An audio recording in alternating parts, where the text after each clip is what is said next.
You ever notice how fear shows up the moment you're about to step into something bigger? It sneaks in, grabs your breath, tightens your chest, and convinces you that you're not ready. But what if I told you that fear isn't stronger than you, it's just faster? And anxiety, it's nothing more than a pattern you've rehearsed without realizing it. Today I'm going to show you how to break that pattern in seconds. Not someday, not eventually, right now.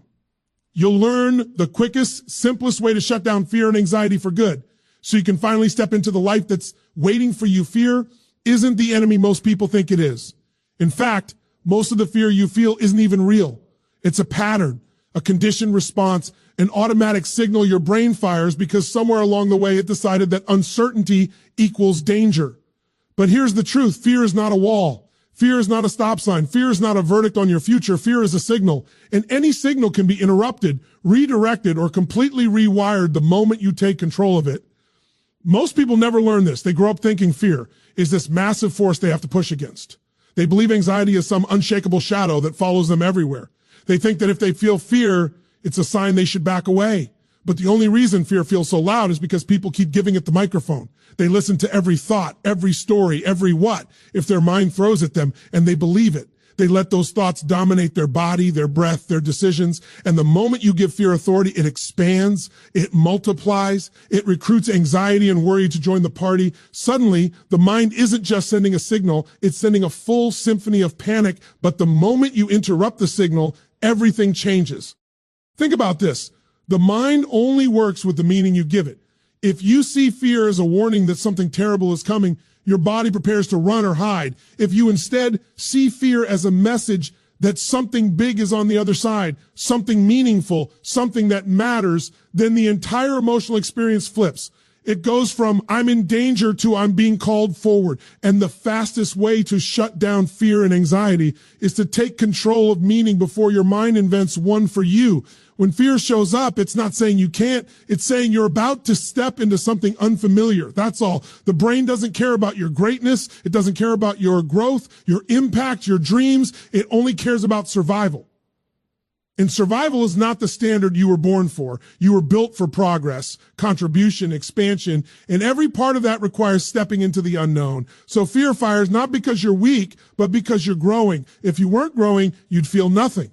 People assume that fear means stop, but fear often means go. It means you're on the edge of something that matters. It means you're stepping into a higher version of yourself, one your brain hasn't calibrated for yet. And if you can take that moment, the moment fear rises, and intercept the signal, you instantly regain control. Here's what most people don't realize. Fear has no real power on its own. It only has the power of your attention. Your attention is your fuel. Wherever your focus goes, your energy follows. If you put your focus on fear, it grows. If you put your focus on strength, courage, and possibility, fear shrinks. It dissolves. It becomes background noise. But that only happens when you stop letting fear lead. You must take back the steering wheel. So let's break this down in the simplest way.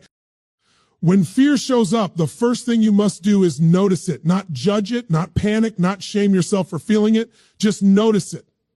Okay, there's the signal. This simple moment of awareness gives you the space to choose your response instead of reacting on autopilot. Then you interrupt it because fear is like a loop, a repetitive pattern, and loops only break when you disrupt them. You can disrupt it with your breath, with your physiology, with a question, with movement. Anything that shifts your state. The moment you do that, fear loses its grip because it no longer has a predictable path to follow. Next, you redirect the meaning. Instead of letting the mind default to I'm not safe, you consciously choose a meaning that empowers you. This fear is simply energy. This fear means I'm expanding. This fear means I'm about to grow. When you shift the meaning, the emotion transforms instantly. Some people say, but it feels so intense. It feels overwhelming. And that's because they never created distance between themselves and the feeling. They collapse their identity into the emotion. They say, I am anxious instead of I feel anxious. The moment you remove the I am, you remove fear's ability to define you. You are not fear. You are the one experiencing it. And the one who experiences something is always greater than the experience itself. Fear only wins when you forget who you are. You've survived every difficult moment in your life. You've pushed through challenges you thought would break you. You've risen after setbacks that would have kept someone else on the ground. You've walked through things your past self thought were impossible. And now your mind wants you to believe that a thought, a worry, a story can defeat you. Not a chance. The moment you remember your strength, fear becomes small, but you have to claim that strength by choosing how you interpret the fear. You must train yourself to see fear as information, not intimidation. When the brain fires that signal, hey, we're stepping outside the familiar, instead of shrinking, you lean in, because that signal is not a warning of danger. It's an invitation to rise. And when you rise, fear no longer leads. You lead. Once fear becomes a signal instead of a stop sign, you stop obeying it. You start using it. You start seeing it as a guide, a GPS, recalculating your route toward growth. And in that moment, fear becomes what it was always meant to be, a messenger, nothing more. And the instant you control the message, you control your life. That's why shutting down fear and anxiety isn't about fighting harder. It's about understanding the signal, interrupting it, and replacing it with a meaning that strengthens you instead of shrinking you. The moment you do that, fear collapses, anxiety dissolves, and you step into the version of yourself that fear was trying to protect you from, the stronger, braver, more powerful version of you. This is the moment you stop letting fear speak louder than your future. Your body is the fastest doorway out of fear. Most people try to shut down anxiety by thinking their way out of it, but you can't outthink a survival instinct. You can't negotiate with a panic signal while your physiology is still in a defensive state. The mind follows the body, and the moment you change your body, you change your emotional reality. It's immediate. It's primal. It's built into your wiring, yet almost no one uses it. They sit still, they freeze, they tighten their breath, they collapse inward, and then they wonder why anxiety grows louder. Your body becomes the amplifier for the fear you feel. But what happens when you flip that? What happens when instead of collapsing, you expand? What happens when you stand tall, breathe deeper, put energy into your movement, shift your posture, shift your expression, even for 10 seconds? You break the pattern instantly, because fear cannot survive in a body that signals strength. Anxiety cannot dominate a system that's fully oxygenated, fully engaged, and fully alive. The emotional state you experience is a reflection of the physical state you're in. Think about the last time you were truly confident. Were you breathing shallow? Were your shoulders hunched? Was your face tight? Your body still? Your energy low? Of course not. Confidence has a posture, power has a rhythm, certainty has a breath pattern, courage has a way of moving. If you copy the physiology of fear, you feel fear. If you copy the physiology of power, you feel powerful. It's that simple and that immediate. The problem is most people are unconscious about their physiology. They don't realize how much their body is contributing to the anxiety they're experiencing. Their breath is fast and shallow, tricking the brain into thinking something is wrong. Their shoulders are caved in, telling the nervous system to stay small. Their muscles are tight, sending a signal that danger is close. Their posture is collapsed, shutting down their energy. And their mind reads all of these physical cues like an emergency broadcast. Your body speaks first. Your thoughts follow. When you understand that, you regain control. You stop trying to manage fear with logic, and you start interrupting it with physiology, because the body reacts faster than the mind can think.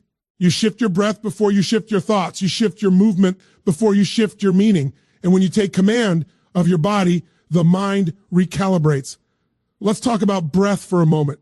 Fear speeds up your breathing, so you slow it down. Anxiety makes your breath shallow, so you deepen it. Panic tightens the chest, so you expand it. When you breathe in a way that tells the body you are safe, the brain has no choice but to follow. 3 slow, controlled breaths can do more to transform your emotional state than 3 hours of talking yourself out of worry, because oxygen regulates emotion. Breath regulates focus. Breath regulates the nervous system. Breath is the remote control to your inner state, and most people never even pick it up. Then there's movement. Movement is magic. Movement is the fastest emotional reset you have. You stand up quickly, you shake out your arms, you roll your shoulders back, you jump, stretch, walk fast, change your environment, change your pace. Anything that shocks the pattern interrupts the anxiety loop. Your brain is wired to respond to movement. In the wild, movement meant life, movement meant power, movement meant capability. So when you move with energy, your brain goes, we can handle this. You're not frozen, you're not helpless, you're not in danger, you're in motion.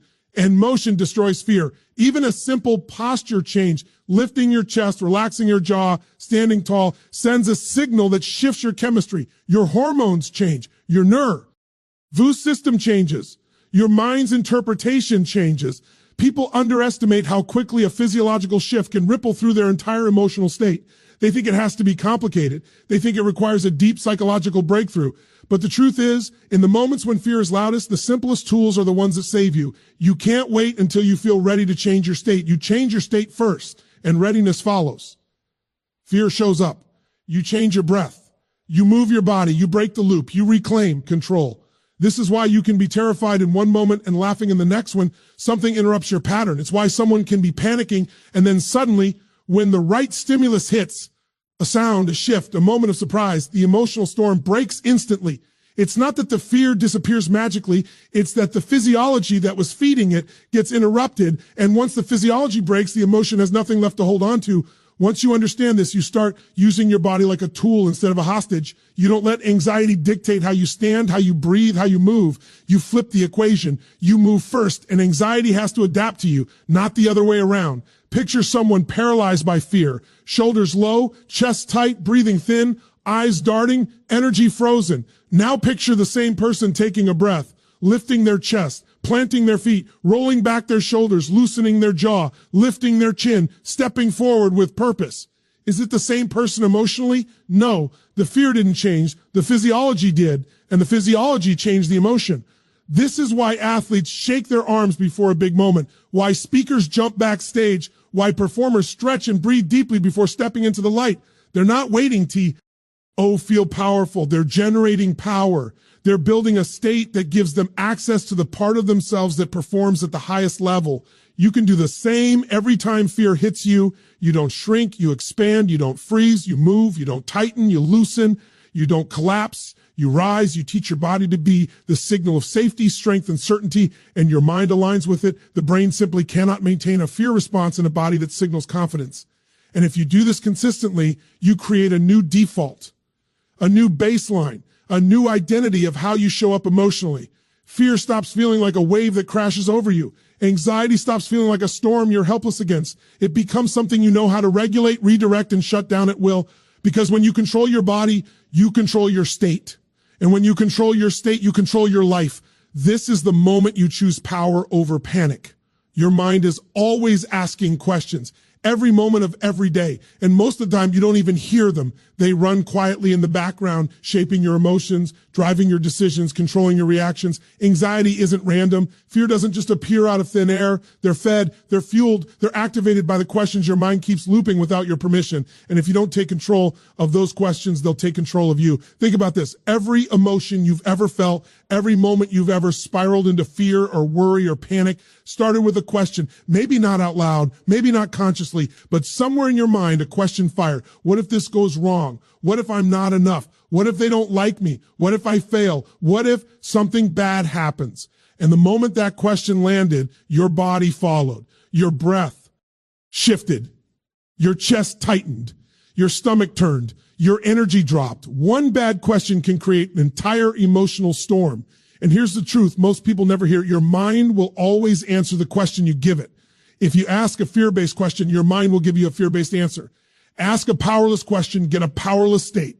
Ask a question rooted in doubt, your brain will flood you with evidence of everything you should worry about. Because your mind is designed to comply with whatever direction you give it. It doesn't care if the question helps you or destroys you. It just follows the command.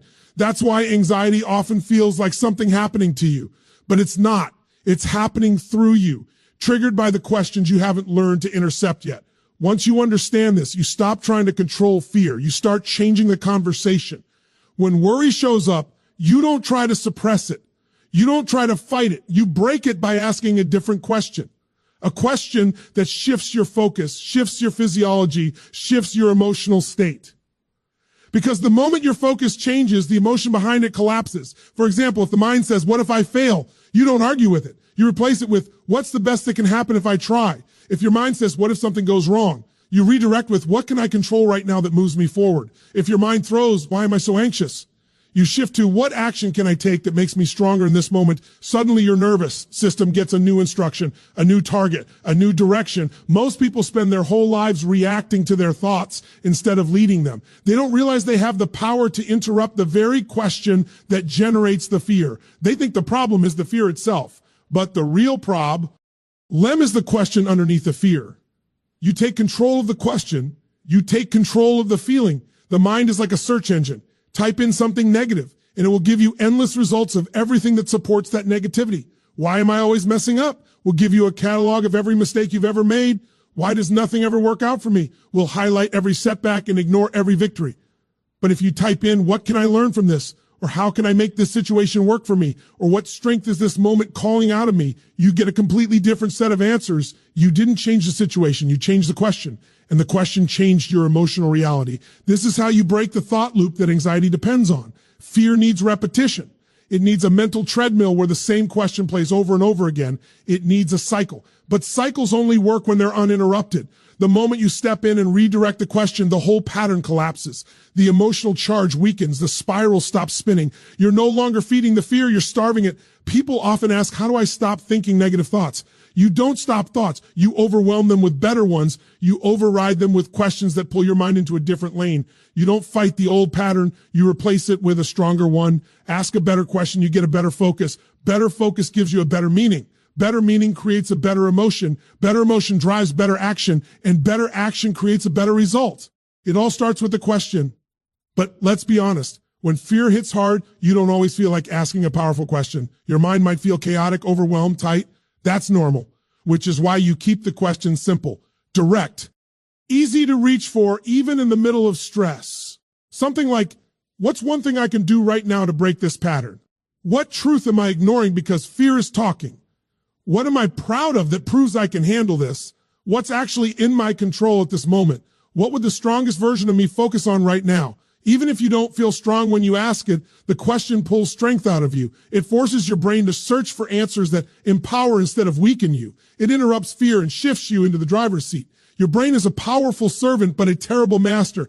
If you let it run wild, it will always default to protection. It will always assume the worst. That's survival wiring. But you're not here to survive. You're here to expand, grow, elevate. And expansion requires you to lead your mind, not follow it. When fear shows up, instead of asking, what's wrong with me? You ask, what is this moment trying to teach me? When anxiety whispers, you're not safe, you ask, what evidence do I have that I'm actually okay? When doubt says, you can't handle this, you ask, where in my life have I already handled things 10 times harder than this? Suddenly, the fear story stops making sense. The anxiety loses its logic. The emotion loses its fuel, because fear can't dominate a mind that keeps directing itself towards strength. You were never powerless. You were simply asking powerless questions. And now you get to ask better ones.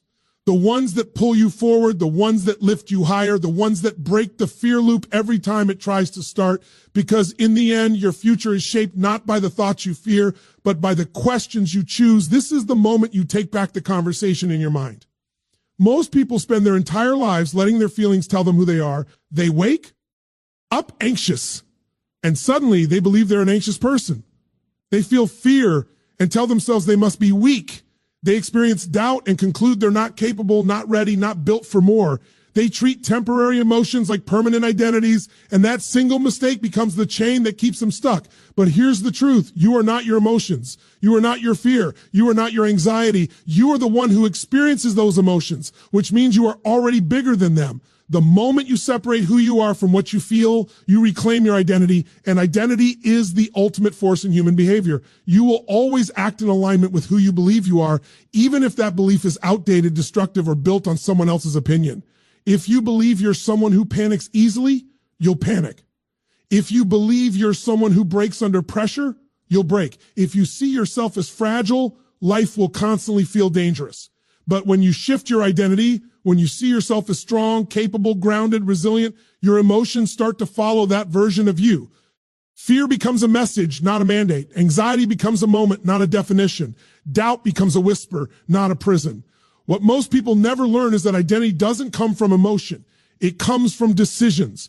Every time you choose courage over fear, every time you choose to take a step even when you feel anxious, every time you choose to break the pattern instead of surrendering to it, you reinforce a new identity. You tell your nervous system, this is who I am now. You teach your brain a different story. You build evidence for a stronger version of you. You've already done this 1,000 times in your life. Think about moments where you acted with strength you didn't even know you had, times where you pushed forward. Even when you were terrified, times where you stood up for yourself, protected someone you loved, stepped into uncertainty, survived heartbreak, rebuilt after loss, kept going when everything in you wanted to stop. Those moments weren't accidents. They were glimpses of who you truly are beneath the noise. But here's what happens. When anxiety shows up, when fear kicks in, most people forget those moments. They forget the battles they've already won. They forget the strength they've built, the storms they've walked through, the resilience they've proven. Instead, they zoom in on the emotion of the moment and let that emotion narrate their identity. They let fear rewrite their story. But fear doesn't get to define you. You do when you anchor yourself to a strong identity, an identity built on truth, on evidence, on experience. Fear collapses. It loses its power because it no longer has anything to latch onto. Anxiety hits, but it hits the surface instead of sinking into your core. Doubt shows up, but it doesn't change your direction because you know who you are. And that identity is stronger than any temporary feeling. Identity is the anchor in the storm. Let's break this down in the simplest way possible. Emotions are temporary. Identity is foundational. Emotions move. Identity stands. When your emotions feel overwhelming, it's usually because your identity is unanchored. You haven't decided who you are in the face of fear. You haven't declared who you're going to be when anxiety rises. You haven't built a standard that your emotions must rise to meet. The moment you define your identity, your behavior shifts automatically. You can say to yourself, I'm someone who shows up even when I feel fear. I'm someone who moves through anxiety instead of shrinking from it. I'm someone who handles pressure with strength. I'm someone who doesn't let emotions control all my decisions. I'm someone who rises, not someone who retreats. Say that enough, act on it enough, and it becomes the truth your nervous system operates from. But identity isn't just words. It's the way you carry yourself. It's the way you breathe. It's the way you walk into a room. It's the way you continue, even when your emotions scream for you to stop. Every time you choose to act stronger than you feel, you are rewiring your identity. And once that identity becomes solid, fear becomes just another sensation passing through your system, not a definition of your character. Look at it this way. Emotions are like weather. They come and go, but identity is the climate. It's the long-term pattern. It determines how you operate no matter what shows up. When you let fear define you, you're letting a passing storm dictate your entire world. When you define yourself, the storm passes and you remain solid, grounded, unshaken. Here's the powerful part. When you anchor yourself to identity, the whole dynamic flips. Instead of reacting to fear, you respond with intention. Instead of getting lost in anxious thoughts, you remind yourself, this is not who I am. This is just what I'm feeling. And the moment you give your mind that separation, you interrupt the emotional spiral. You create space. You reconnect to your strength. Because when fear hits you, you don't shrink. You stand taller. When anxiety whispers, you don't listen. You breathe deeper. When doubt tries to pull you under, you rise above it. Not because the emotion is gone, but because your identity refuses to bend. And the more you practice this, the more your brain learns that your emotions are not the truth. You stop seeing yourself as someone being chased by fear and start seeing yourself as someone who can walk through fear. You stop thinking anxiety controls you and start realizing you. Control your response. You stop identifying with the feeling and start identifying with the strength inside you. And that shift is what transforms your entire experience of life. This isn't about pretending you don't feel fear. It's about refusing to let fear become your identity. It's about standing in the truth of who you are, even when your emotions try to convince you otherwise. It's about remembering that the strongest version of you has always been there, even in your weakest moments. And that version of you is the one that leads from this moment forward. This is the moment you reclaim who you really are. Most people think fear is a barrier. They think it's this dark, heavy force that shuts them down, holds them back, keeps them small. But the truth is, fear is just energy. Anxiety is just intensity with no direction. It's fuel that hasn't been assigned a purpose yet. The same energy that makes your chest tighten is the energy that can make you move forward with power. The same adrenaline that makes your hands shake is the adrenaline that can make you unstoppable. The difference isn't in the emotion. It's in what you do with it. Fear shows up because something matters. Anxiety rises because your brain senses significance. It's not a sign that you're weak. It's a sign that there's something on the line, something you care about, something that pulls on the deepest part of you. And the moment you stop trying to push that feeling away and start redirecting it, everything shifts. Most people run from fear because they think the emotion means stop. But in reality, fear often means go. Fear means you're near the edge of something meaningful, something that could change your life, something that expands you beyond who you were yesterday. If fear didn't show up, it would mean the moment doesn't matter. Fear is simply intensity without leadership. When you step in and lead that intensity, you turn pressure into power. Think about the moments in your life when you felt the most alive. stepping into something new, taking a risk, speaking up, performing, telling someone how you feel, going after a dream, walking into uncertainty with your heart racing. That's fear and excitement sharing the same doorway. They're twins. They use the same chemistry. The only difference is the meaning you give the feeling. If you call it fear, it traps you. If you call it energy, it frees you. If you call it danger, you shrink. If you call it opportunity, you rise. Your brain doesn't choose the meaning. You do. When you start to reframe fear as fuel, you stop seeing it as a problem and start seeing it as power you haven't tapped into yet.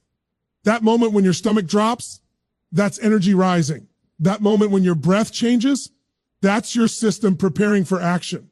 That moment when your thoughts speed up, that's your brain searching for direction. Fear isn't shutting you down. It's trying to prepare you. It's waiting for you to assign it a mission. But here's where most people get stuck. They aim all that energy inward. They turn it into overthinking, into worry, into self-doubt, into imagining everything that could go wrong. They don't move, so the energy has nowhere to go. And energy with no outlet becomes anxiety. It becomes pressure without direction. It becomes a storm that builds inside you because it was meant to move through you. But the moment you take action, any action, that energy transforms. The moment you redirect that fear into movement, into strategy, into courage, into expression, it becomes momentum.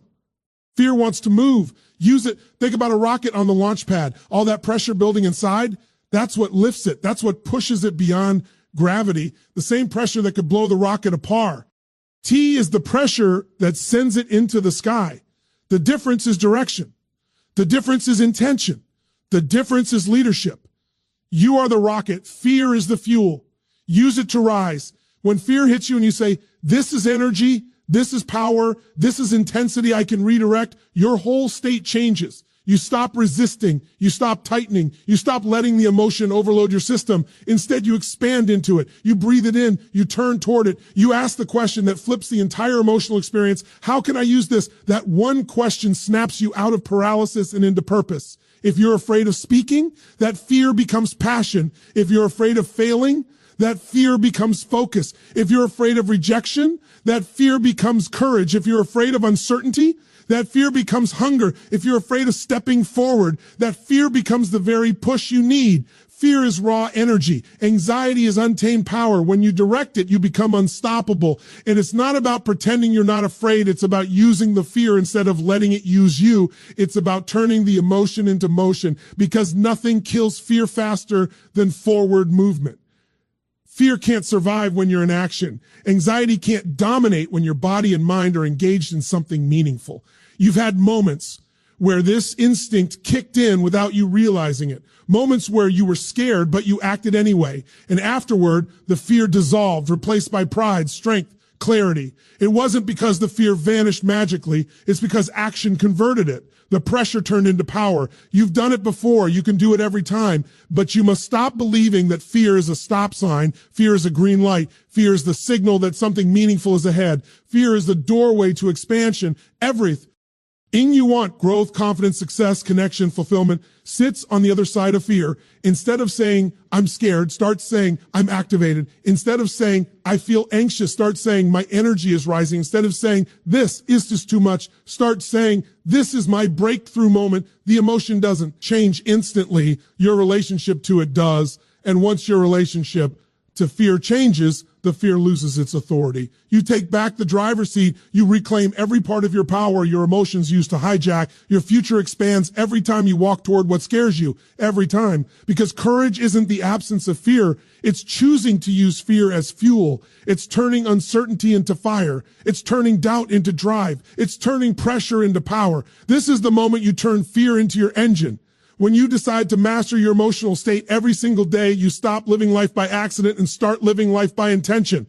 Most people wake up and instantly surrender their power. They grab their phone, check messages, check problems, check notifications, and before they've taken their first conscious breath, they're already reacting. Anxiety shows up because the mind's been conditioned to anticipate chaos before possibility. But the truth is, you can train your mind and body to meet the day from a place of strength instead of fear. And the simplest way to do that is by building a daily state ritual. Not something complicated, not something that takes hours, but something that aligns your body, your breath, and your focus with who you want to be, not what you're afraid of. You can think of it like a reset switch for your nervous system. Every morning you set the tone. Every morning you decide what state you're going to live in. And that decision doesn't just shape how you feel, it shapes the actions you take, the people you influence, the opportunities you notice, and the challenges you're able to solve. Your emotional state is the foundation for everything you build. Try building a skyscraper on shaky ground. Doesn't matter how powerful the blueprint is, the structure won't hold, but build on solid, reinforced ground, and suddenly you can go as high as you're willing to climb. Your state ritual is your reinforced ground. So what does that look like? It begins with changing your physiology. You don't need a gym. You don't need a personal trainer. You don't need an hour. You need intensity, intention, and a willingness to show up for yourself. Even a few seconds of powerful movement can shift your biochemistry. Your breath deepens. Your nervous system recalibrates. Your body releases tension instead of storing it. You're signaling to your brain, I am safe. I am strong. I am in control. And the brain listens. When your physiology shifts, the thoughts that once produced anxiety lose their grip. Your emotional state moves from survival into certainty. From there, you move into your breath. Most people breathe in a way that creates stress, shallow, tight, fast, upper chest breathing. You do that long enough and your brain starts to believe you're in danger even when nothing is happening. Breath is the bridge between your mind and your body. When you breathe with depth and intention, even for a minute, you lower your stress hormones, increase your mental clarity, and create a sense of internal spaciousness where fear can't dominate. Your breath is your internal lever for peace. And then, once the body and breath are aligned, it's time to direct your focus. Because without focus, even the strongest body and calmest breath cannot carry you through the challenges of the day. Focus determines your experience. If you start your morning thinking about what might go wrong, your brain will search for evidence to support that story. But if you start your morning directing your mind toward what you're grateful for, what you're excited about, what you're committed to creating, then your brain becomes your greatest ally instead of your greatest threat. This is why your ritual matters. Not because it's a routine, but because it's a recalibration, a conscious choice to decide how you will show up long before the world decides for you. And the beauty is, it doesn't have to be long to be life-changing. 2 to 3 minutes can completely shift your emotional chemistry. That's the power of an intentional practice. Imagine someone waking up each day and immediately engaging their body with purposeful movement, breathing deeply into their strength, and focusing their mind on what truly matters. Over time, fear has less space to grow. Anxiety loses momentum. The ritual becomes a pattern. The pattern becomes a habit. The habit becomes a new identity. This is how real, lasting change happens. Not by waiting for courage to show up, but by training your emotional state until courage becomes your normal. And here's what's even more powerful. Consistency beats intensity every single time. You don't need to sprint a marathon every morning. You don't need to meditate for an hour. You don't need to journal 5 pages. You just need to commit to showing up for yourself with absolute certainty for a few minutes. The repetition creates the transformation. The brain loves patterns. If you give it the same empowering pattern every day, eventually it becomes automatic. And when your emotional state is automatic in your favor, fear doesn't stand a chance. This ritual becomes your anchor. On the days when life gets heavy, it grounds you. On the days when fear tries to hijack your mind, it interrupts the pattern. On the days when anxiety tries to rise, it reminds you who's in charge. You're no longer reacting to the world, you're creating your world from the inside out. This is the ultimate advantage. And yes, there will be days when you don't feel like doing it, days when you're tired or stressed or overwhelmed. But those are the days when the ritual matters most. Those are the days that define your emotional mastery.